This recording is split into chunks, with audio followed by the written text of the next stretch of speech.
يا أخي شوف بعض الأحيان لما تسمع قصص الأذكياء يا أخي فيها متعة رونق خاص تحسه. السلام عليكم ورحمة الله وبركاته، كيف حالكم؟ إن شاء الله طيبين. الحاجب المنصور في الأندلس. أول شيء لا تنسونا من المتابعة واللايك، وعلى قولهم الاشتراك في القناة. توكلوا على الله، يلا حيهم.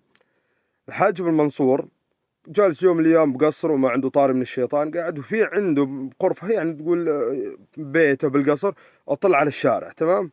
في رجال شاف حاج منصور رايح جاي رايح جاي من قدام هالقصر رايح يجي. سأل حرس: يا حرس اسلم. قال: شو هذاك؟ قال: ايوه. قال له: تل اللي يجيبه، جي لعنده. كيف حالك يا امير؟ الله حي. قال له: اترك عنك هاي السوالف، ايش عندك رايح جاي؟ ايش بيك بلا انت؟ وش عندك؟ قال: والله يا امير عندي فلوس انسرقت.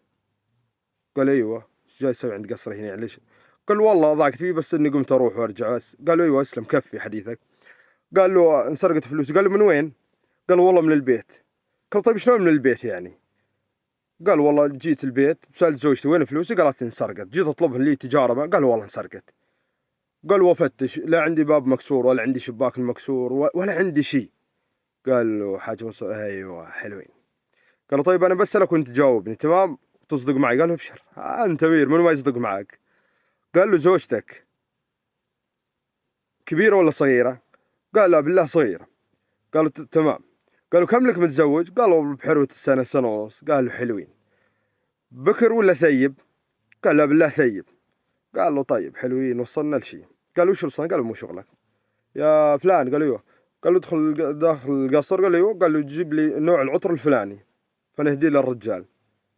قال له: يا مير انا اقول لك مسروقه فلوسي وانت تقول لي يا عطر وطيب؟ قال له: ادخل عنك هاي السوالف، فانا حاب اهديك عطر، ما عندك سالفه، تاخذه على بيتك وتروح تتوكل على الله. قال له: ايوه. جاب العطر، شم والله ما شاء الله، وعطر على كيف كيفك. فاخذ الرجال وراح عند زوجته. وصل عند زوجته: يا مرحبا حياك الله. قال: تفضل هذا العطر اهداني يا الامير. قالت: اوه والله الامير يا الله حياك، ايش خذاك عند الامير؟ قال: عاد هو جابني، فاحتفظ بيه وديري بالك عليه لا يروح ينسرق مثل الفلوس. قالت: لا. وصارت تعطر منه، والله عطر ملوك وكذا. فجاب الحرس اللي عنده، قال: خذهم هالعطر شموه، نفس العطر اللي اعطاه للرجال.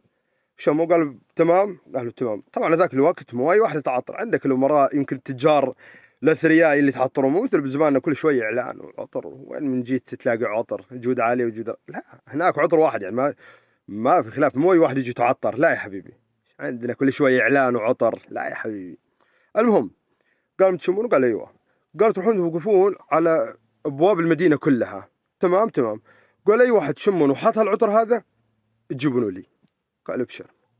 وراحوا هم واقفين على ابواب المدينه الحرس، عدوا الناس. خبر العطر فواح قوي كان، يعني عطر الاميره. فحدوا رجال شمم عنده ريحه عطر، قال: تعال تعال لينا جي. قالوا: الامير يبيك. قال: ما ايش عندي عند الامير؟ قال: يقول: يلا بس يقلب وجهك تعال معانا، الامير يبيك. قال: انا وش دخلني بالامير؟ وش عرفني بالامير؟ قال: يلا بس توكل على الله.